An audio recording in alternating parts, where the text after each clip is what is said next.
everybody. Welcome back to Astrology, the astrology of I Am. I'm Lorenzo Sanford, in case you don't know that already. And this is this week's Snapshot of the Sky. It's actually part 2 of the eclipse season video that we posted. There's so much going on this week that I needed to start with the eclipse season, and then follow up with all the energies that we have that are affecting us. And I would like to continue with a furthering of the water analogy. We talked about being on a boat. We've got my lovely lake in my backyard here. And we talked about we made an analogy of dealing with being on a boat for the eclipse season, and how you can see the eclipses as a leak in the boat, which causes you to have to adjust and make changes that hopefully become a part of your life going forward. I like nature, so here we are out here again in the natural environment. I hope that this is something that you can appreciate. It feels great to me to be out here instead of being in the house, even though the house is nice, but being out here just feels right. So to continue with the nature analogy, a lot of what we're dealing with in astrology is waves of energy. And so if you are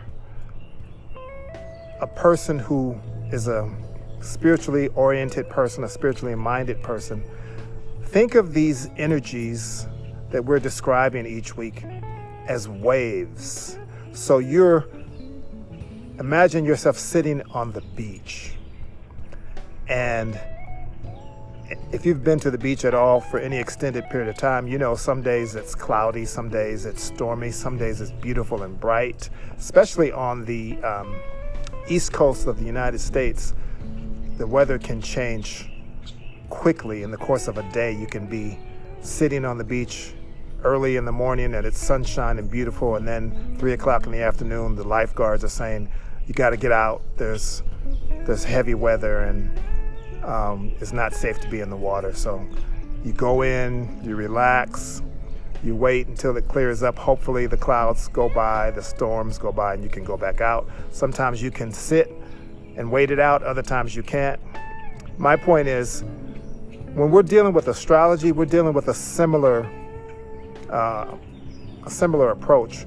We are looking at the passing of energy, and we are accepting that energy is always changing.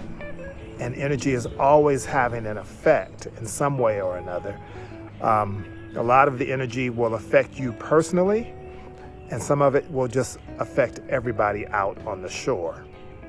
But I think it's useful, I hope you do too, to consider that when we're dealing with these astrological transits and the meanings, that we're really just describing to you energy in the same way that the weatherman tells you what's happening with the environment. So if I talk to you about a Mars energy, it's like a heavy, aggressive, pushy kind of wave coming to the shore, and you might want to pull back a little bit. Or if you jump into it, be aware that it's going to cause you to feel very agitated, and you may have to be aware that you might be pushed and pulled in directions that you weren't anticipating. If it's a Saturn energy, if a Saturn wave, it may be that something pulls you. You might feel an undertow that starts to pull you out and you get stuck. If it's a Venus wave, it's a lovely energy that is like a sprinkle of water that comes over, and the wave comes just lightly enough and just gingerly enough to make you smile all over. And so on and so on. These are just waves of energy. So I hope that helps, because a lot of times we want to ascribe a lot of useless,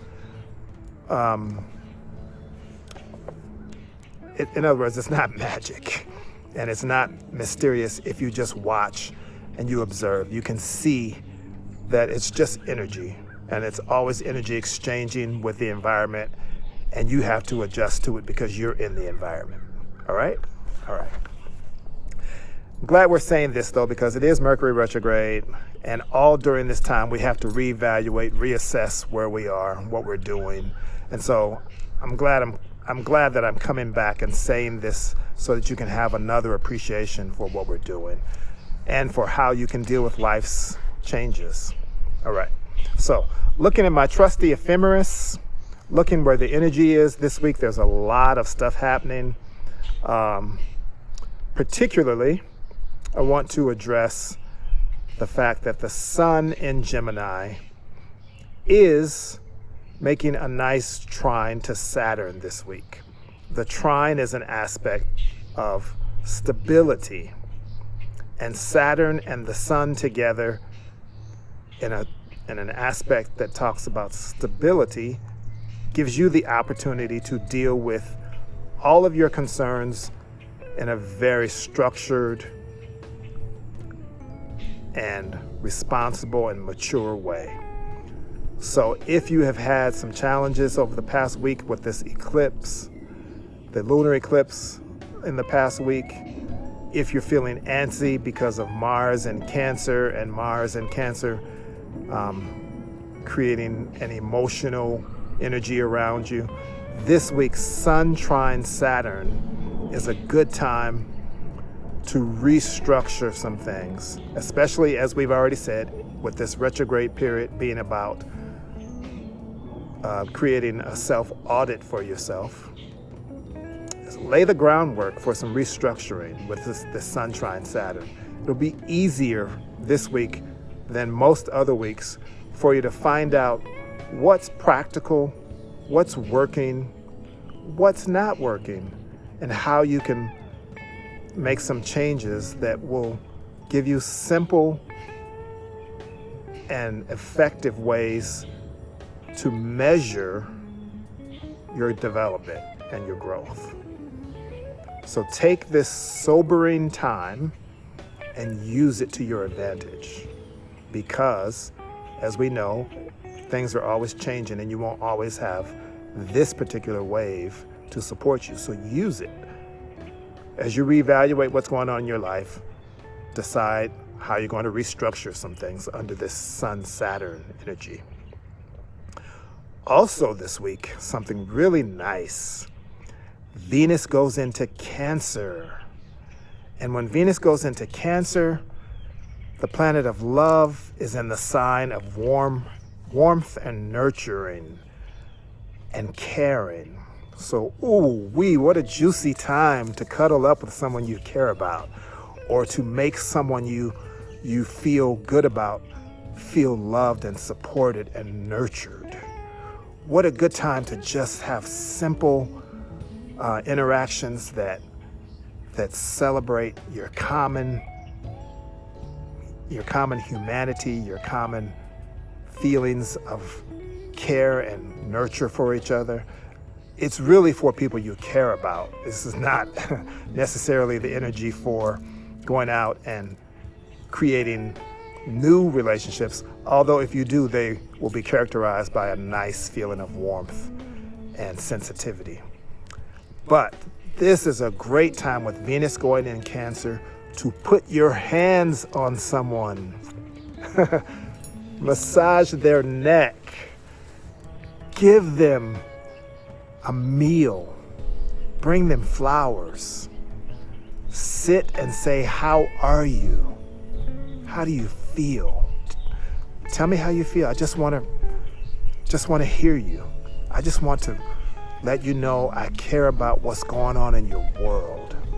And let's do it over a meal. Oh, and by the way, here are these flowers that I bought, because the sunflower made me think of you, and it always cheers me up, so I want to cheer you up and give you something to feel nurtured and cared for about."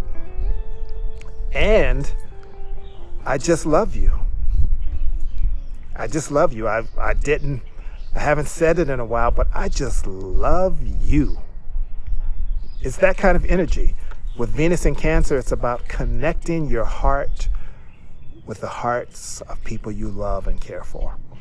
And as Venus goes into Cancer, it will make a very nice trine to Jupiter in Pisces. And so, yes, as we get to this weekend, oh my God, take the opportunity that the universe is offering to expand the feeling of connection that you share with those you really love. It's a time to not take it for granted, but instead to say, hey, it's time that we do something together to celebrate what we have. And it may be we go out and splurge on a bottle of wine. It may be that we get dressed up and go out and go to a party. Things are opening back up in our society. And so, hey, we haven't done it yet. Let's go out and do something. Let's go out and enjoy ourselves. And let's do it with other people. Let's go out and create a vibe. Invite people over to your home and share some good energy this weekend too. It's good for all things social, and especially all things that have to do with sharing your heart. Okay? So take advantage of this good energy. Also this week, Mercury is squaring Neptune. So you may find that you are a little bit, especially as we get towards the weekend, you may find that you are a little bit spacey. And it's okay though. You might want to watch some rom-coms and see if you can just relax and enjoy yourself. We're in Mercury retrograde anyway, so this is not the time to be pushing forward anyway. So allow yourself some time to just escape, especially after you do the restructuring in the first part of the week and you know what you're planning to, the groundwork you're planning to lay for yourself, and you know that it's not time to start it yet because we're in Mercury retrograde. So while this Neptune energy is affecting Mercury, allow yourself to just have some fantasy. You know, watch something romantic, meditate, sit by the water, and just dream. Allow yourself to dream. Don't believe the dreams yet. Don't act on the dreams yet, but just allow yourself some fantasy, some imagination. Oops. Do something with color. Do something with color. Do something with paint. Write a short story. Do something that allows a side of yourself. Write some poetry. Do something that allows a part of yourself to exist that you don't normally allow to exist. Anything that you can do that creates a sort of escapism is good now, as long as you know how to put it in perspective. All right, so what else is going on this week? Mars, not this week, but at the beginning of next week, will oppose Pluto in Capricorn. Mars in Cancer will oppose Pluto in Capricorn. That is a time when you will be confronted with what your actions are and whether or not your actions have enough purpose. So if you're working for the greater good and you are working genuinely with a passion for making things better for the people in your world and in your immediate environment, and you know you're doing everything you can to be positive and to be constructive, it can be a good time. It gets highlighted, the energy gets highlighted, and you can know that you've achieved something, that you have taken down some barriers, and you have created opportunities for other people. If, however, you are aggressively pursuing your own pursuits without concern for other people, it may be a challenging time for you at the beginning of next week, because Mars opposition Pluto says you will run into some opposition that will stop you from being self-centered and self-focused if it's not for the greater good, if it's not for something that is useful to as many other people as possible. So, a word to the wise hopefully will be sufficient.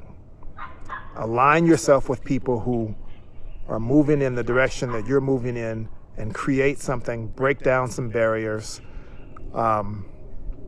We often are confronted in our society with power, the abuse of power, and Mars opposition Pluto is an aspect that will call into question all abuses of power, personal and collective. So please, if you find yourself acting aggressively, pull back and examine why and whether or not there's a way to realign what you're reaching for so that you can include other people.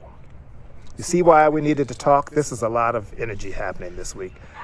And so, yeah, that's the gist of it. There's opportunity starting this week with the sun being in aspect to the North Node in Gemini to create new mental structures for yourself. So when we talked about the eclipses last week, we talked about the leaks, and the leaks having a purpose, and the purpose is for you to make adjustments that make you more effective. And these are most important in the area of your mental thoughts. So get out of your mental rut, get out of the same way of doing things, open up to new possibilities, listen to some other ideas, go to your streaming services and get some podcasts and hear other people talk about ideas that you haven't been dealing with, that you haven't considered. Open your mind, in other words, and express yourself to other people and communicate. Get into the mode of saying, I don't live as an island, and there may be some things that I can absorb from other people if I just open my mind and do that. So the North Node and the Sun being together is a time when you can begin to learn something new and take yourself into a different direction of growth, understanding in the world. And we could always help you with that. So if you need any help, you can reach us at www.astrologicastrology.com. We're also on YouTube, of course, and on Instagram. And we are always wanting to help you move forward and make progress in your life. So we're here. And as always, we wish you love and peace in this season of intense change, especially. Be connected always to your spirit, the bigger part of you. And we like to say goodbye with the word namaste, which simply means the spirit in me recognizes and honors the spirit in you. Namaste.